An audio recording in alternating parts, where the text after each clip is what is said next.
When Whitney Houston stepped aboard the USS Saratoga that cold March morning in 1991, she thought she was just doing a quick publicity visit before her concert. She had no idea that the next 24 hours would completely transform how she saw her purpose as an artist, her responsibility as an American, and the true power of her voice to heal hearts broken by war. If you love stories about real human connection and how music can change lives, make sure to hit that subscribe button and ring the notification bell, because today's story will move you to tears and remind you why Whitney Houston wasn't just a singer. She was a healer. The story begins 2 months earlier, on January 27, 1991, when Whitney delivered what many consider the greatest rendition of the Star-Spangled Banner in American history at Super Bowl 25. The Persian Gulf War had just begun, and 73 million Americans watched as this young woman from Newark poured her soul into our national anthem, her voice soaring with a power that seemed to lift the entire nation's spirits during one of our most anxious moments. But what happened after that Super Bowl performance was something nobody expected, not even Whitney herself. I kept getting calls, Whitney recalled years later. People wanted to know what I was going to do for the troops. At first, I thought maybe I'd visit some bases, sign some autographs, the usual celebrity stuff. But then the Navy called with a different kind of request. The request came from the Department of the Navy itself. They wanted Whitney to visit the USS Saratoga, the aircraft carrier that had just returned from 7 grueling months in the Persian Gulf. The men and women aboard the Sara, as they called her, had been through hell and back, launching around-the-clock strikes against targets in Iraq and Kuwait, living with the constant stress of combat, and dealing with a tragedy that had shaken the entire crew to their core. 21 sailors had drowned during a port visit to Haifa, Israel, and the ship's morale was at an all-time low despite their successful completion of the mission. These weren't just statistics to the Navy brass. These were their sons and daughters, brothers and sisters, coming home forever changed by what they'd experienced. "We need someone who can remind them why they fought," Admiral James Miller told Whitney's management team. "We need someone who can help them remember that they're heroes, not just survivors." Whitney almost said no. She was exhausted from the Super Bowl performance and the promotional whirlwind that followed. Her album, I'm Your Baby Tonight, was dominating the charts, and her team had packed her schedule with interviews, photo shoots, and recording sessions. A day on a Navy ship wasn't exactly what her publicists had in mind for America's sweetheart, but something about the request nagged at her. That night, she called her mother, Sissy Houston, the gospel singer who had raised Whitney to understand that talent came with responsibility. "Mama," Whitney said, "I think I need to do this, but I'm scared." "Scared of what, baby?" "Scared I won't know what to say to them." "What do you say to people who've been through what they've been through?" Sissy was quiet for a moment. Then she said something that would echo in Whitney's mind for the rest of her life. "You don't say anything, Whitney. You just love them. You let them know they matter. The rest will take care of itself." On March 29, 1991, Whitney Houston flew to Norfolk, Virginia, not knowing that she was about to embark on one of the most profound experiences of her life. The helicopter ride from Norfolk to the USS Saratoga took 45 minutes over choppy Atlantic waters. Whitney sat in silence, clutching her purse, watching the endless blue ocean below. Her manager, Robin Crawford, tried to make small talk about the logistics of the day, but Whitney barely heard her. All she could think about was Sissy's words. "You just love them." The pilot's voice crackled through the headset. "Miss Houston, we're approaching the Saratoga now. She's about 2 miles ahead." Whitney looked up and gasped. The USS Saratoga was massive, a floating city that housed over 5,000 sailors and Marines. The ship stretched over 1,000 feet long, its flight deck bristling with F-14 Tomcats and A-6 intruders that had just returned from combat missions. As Whitney's helicopter approached the carrier, she could see the flight deck covered with aircraft and tiny figures of sailors gathering to watch her arrival. Her stomach was in knots. "Look at all those people," Whitney whispered to Robin. "They're all so young." As the helicopter touched down on the carrier's deck, Whitney was immediately struck by the controlled chaos around her. Sailors in different colored jerseys were running around, securing aircraft, moving equipment. The noise was overwhelming. Jet engines, machinery, shouted orders. This wasn't just a ship. It was a war machine that had been fighting for months. I felt so small, Whitney remembered. Here were these people who had faced death, who had served their country with such courage, and I was just a singer. What could I possibly offer them? Her answer came within minutes of stepping onto the ship's deck. Captain John Peterson greeted Whitney personally, but it was the young sailor standing behind him who caught her attention. His name was Petty Officer Marcus Washington, a 22-year-old from Detroit who had volunteered to be part of Whitney's escort crew. Marcus looked tired, not just physically, but in his soul. Whitney could see it in his eyes.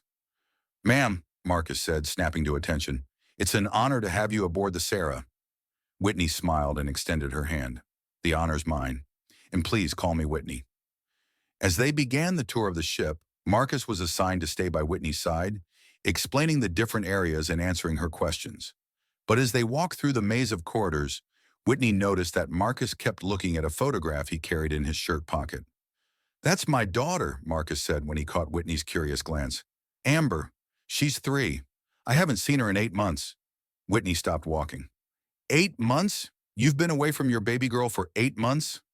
Marcus nodded. "The deployment was supposed to be 4 months, but then the war started and, well, we had a job to do." "Can I see her picture?" Marcus carefully pulled out a worn photograph of a beautiful little girl with pigtails and a gap-toothed smile. Whitney studied the picture, and Marcus watched as tears welled up in her eyes. "She's beautiful, Marcus. Absolutely beautiful." "She is," Marcus said quietly. "Her mama sends me letters, tells me Amber asks about Daddy every day. She's learned to say Navy while I've been gone." Whitney felt her heart breaking. This wasn't just a sailor. This was a father who had sacrificed precious time with his child to serve his country. And he wasn't alone. Every person on this ship had left someone behind. The tour continued, and Whitney met dozens of sailors, each with their own story. There was Seaman Jennifer Martinez, 19, whose boyfriend had broken up with her while she was deployed. Chief Petty Officer Robert Thompson, whose father had died while he was at sea and couldn't come home for the funeral. Aviation machinist's mate Sarah Collins, whose mother was fighting cancer back in Ohio. Each story hit Whitney like a physical blow. These weren't characters in a movie or lyrics in a song. These were real people with real pain, real sacrifice, real courage. But the moment that changed everything happened in the ship's mess hall. As part of the visit, Whitney had agreed to serve lunch to the sailors. It was supposed to be a photo opportunity.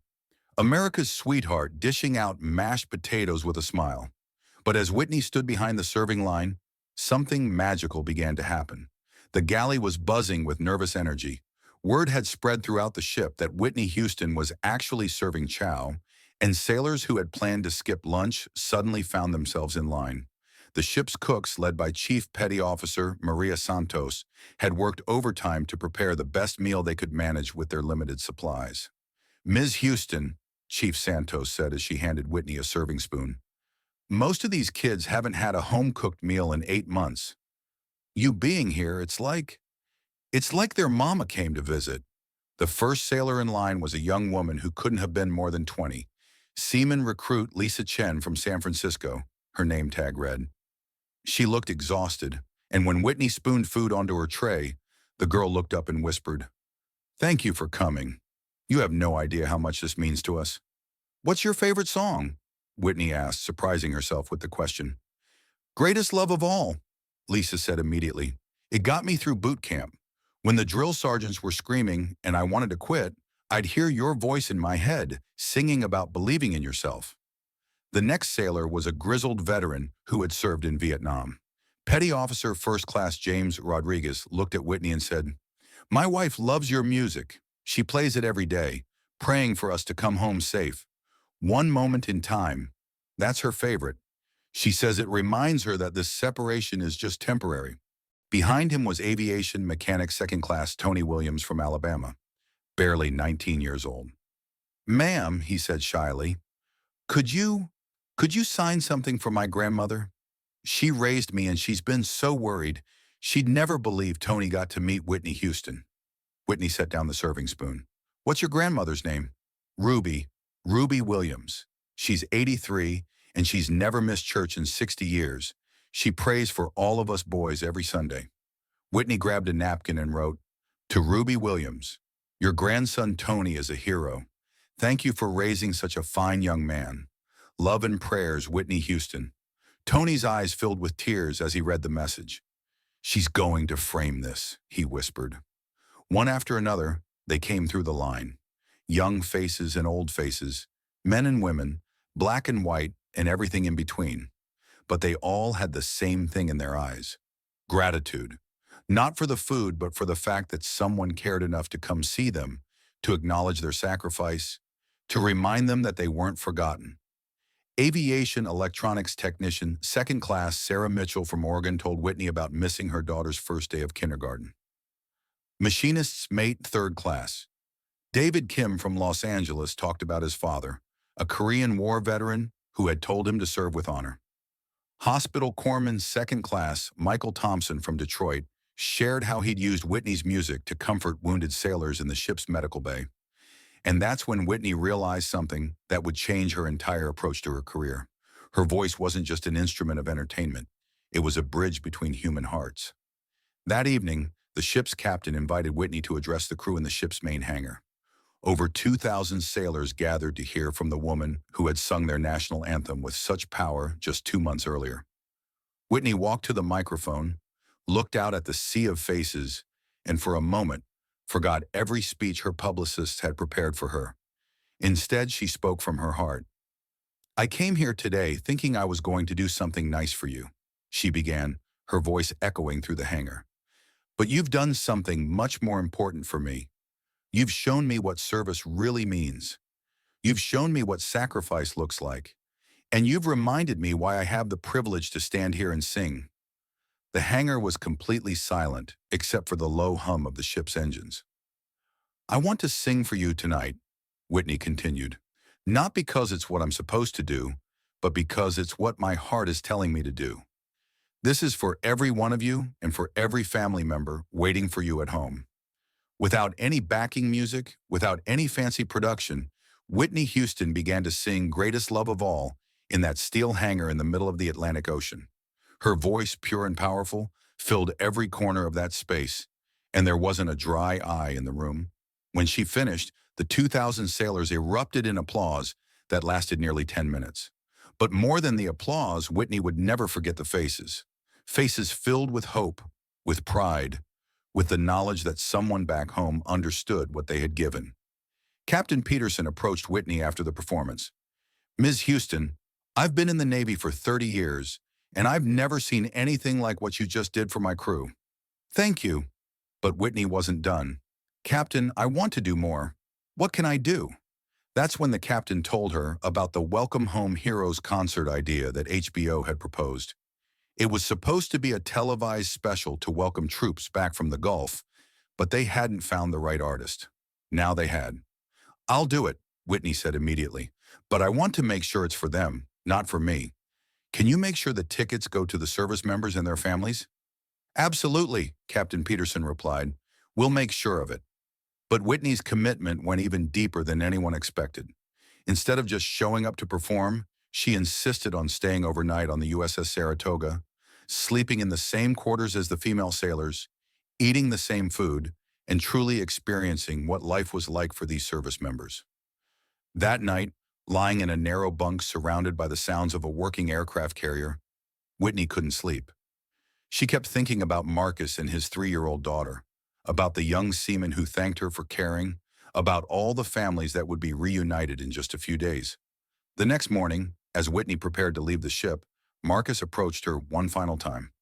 "Ms. Houston," he said, "can I ask you something?" "Of course." "When you sing at that concert, could you maybe dedicate one song to all the kids who waited for their parents to come home? For Amber and all the others?" Whitney felt tears welling up again. "Marcus, I'll do better than that.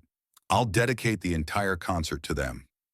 2 days later, on Easter Sunday, March the 31st, 1991, Whitney Houston walked onto the stage at Naval Air Station, Norfolk, Virginia, to perform what would become one of the most emotionally powerful concerts of her career.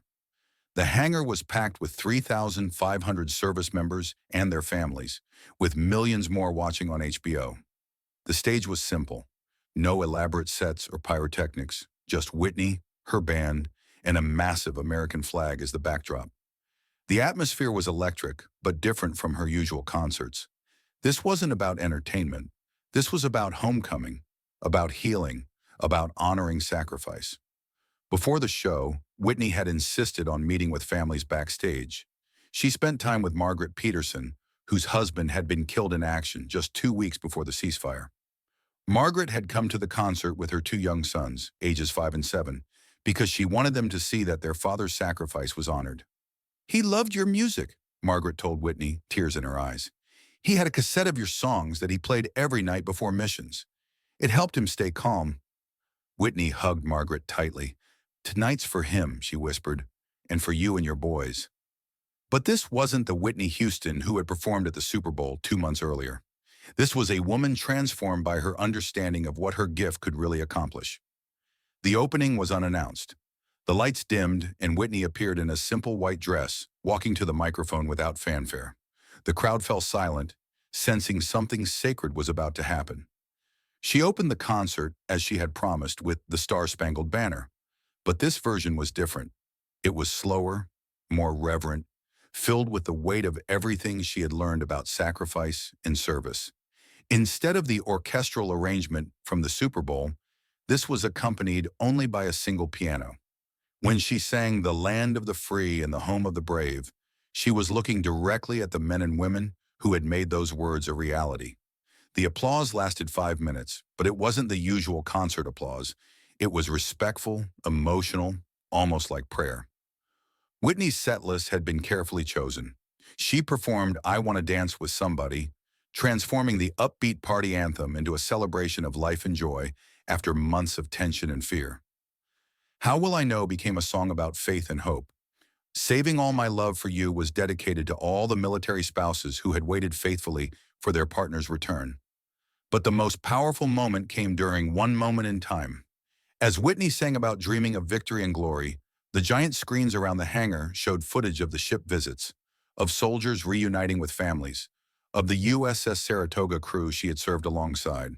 When the video showed Whitney serving food in the ship's mess hall, the entire audience rose to their feet in recognition. Halfway through her set, Whitney performed "Greatest Love of All," and as she reached the climax of the song, she spotted Marcus Washington in the audience, sitting with his wife and 3-year-old daughter Amber, who was meeting her daddy for the first time in 8 months. Whitney stopped singing mid-phrase, walked to the edge of the stage, and spoke directly into her microphone. "I want everyone here to know about a sailor named Marcus Washington who spent 8 months protecting our freedom while missing his baby girl's 3rd birthday. First words and first steps. Marcus, this one's for Amber and for every child who waited for their hero to come home." The audience erupted, but Marcus was crying too hard to clap. His wife put her arms around him, and little Amber, not understanding what was happening but sensing the emotion, patted her daddy's face and said, "Don't cry, Daddy. The pretty lady is singing for us." Whitney finished the song with tears streaming down her face, but she wasn't done. For her final number, she invited all the service members and their families to join her on stage for Battle Hymn of the Republic, turning the concert into a massive sing-along that celebrated not just their service, but their safe return home. When the concert ended, HBO executives knew they had captured something special. The broadcast drew the highest ratings in the network's history to that point, and more importantly, it became a template for how celebrities could meaningfully honor military service. But for Whitney, the real victory was personal. As she was leaving the venue that night, Marcus Washington approached her one final time. "Ms. Houston," he said, "I want you to know that what you did on the ship, getting to know us as people, not just as troops, that changed everything for me. I was struggling with what I'd been through, feeling forgotten. But you reminded me that what we did mattered, that people back home understood our sacrifice." He paused, holding his daughter, who had fallen asleep in his arms. "Amber's going to grow up hearing about this night. She's going to know that Whitney Houston sang just for her daddy and all the other heroes. Thank you for giving us a memory we'll treasure forever." Whitney hugged Marcus and his family, And as she walked away, she realized that the young woman who had stepped onto the USS Saratoga 3 days earlier was gone forever. In her place was an artist who understood that her gift came with a profound responsibility, not just to entertain, but to heal, to honor, and to remind people of their highest potential. Years later, Whitney would say that the Welcome Home Heroes concert was the most important performance of her career. Not because of the ratings or the awards, but because it taught her that true artistry wasn't about hitting high notes or selling records. It was about using your gifts to make the world a little bit better, one heart at a time. In her personal journal, which wouldn't be discovered until after her death, Whitney wrote extensively about the Saratoga experience. I went on to that ship thinking I was going to give something to them, but they gave everything to me. They showed me what real strength looks like, what real sacrifice means.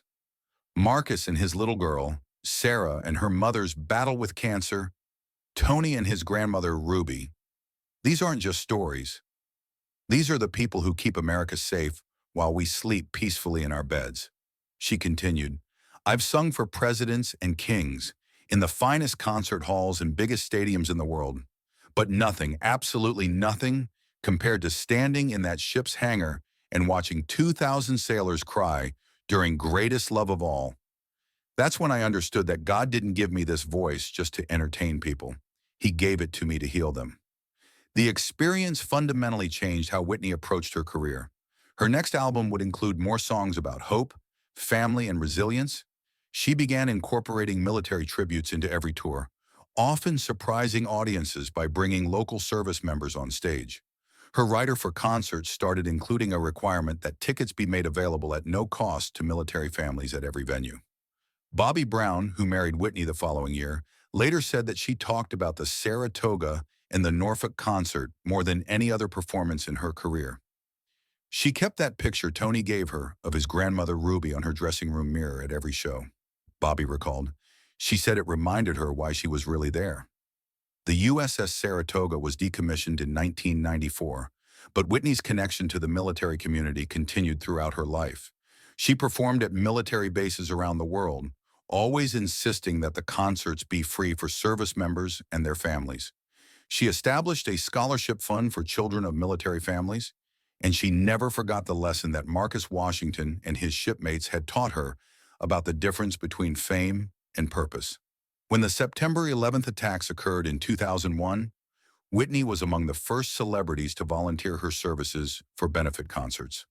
She personally called the families of several Saratoga veterans to offer support and comfort. The Naval Station Norfolk Chapel now has a small plaque that reads, "In memory of Whitney Houston, who reminded us that voices raised in song can heal the deepest wounds. Welcome Home Heroes, March 31st, 1991. In 2012, when Whitney Houston passed away, among the thousands of tributes that poured in was one from a Navy veteran named Marcus Washington, now a successful businessman in Detroit. His message was simple but powerful. Whitney Houston saved my life, not with her voice, but with her heart. She showed a broken sailor that he mattered, and that changed everything." Amber is now 24 years old, and she still has the concert program from that night. Whitney's legacy lives on in every military family that felt her love. The Welcome Home Heroes concert won a Cable Ace Award and was released on video, but those accolades pale in comparison to its real impact. It showed America that our celebrities could do more than just entertain. They could heal, inspire, and bring us together in our highest moments. But most importantly, it showed Whitney Houston herself that her voice was more than just a beautiful instrument. It was a tool for healing, a bridge between hearts, and a reminder that in our darkest moments, music can light the way home. That's the real story of Welcome Home Heroes. Not just a concert, but a transformation. Not just a performance, but a purpose. And not just a singer discovering her voice, but a woman discovering her calling. The next time you hear Whitney Houston sing, remember Marcus Washington and his daughter Amber. Remember the USS Saratoga, and remember that true artistry isn't measured in Grammy Awards or platinum sales. It's measured in hearts touched, spirits lifted, and lives changed forever. Because sometimes the most important concert isn't the one that makes headlines. It's the one that makes heroes feel like they're finally home.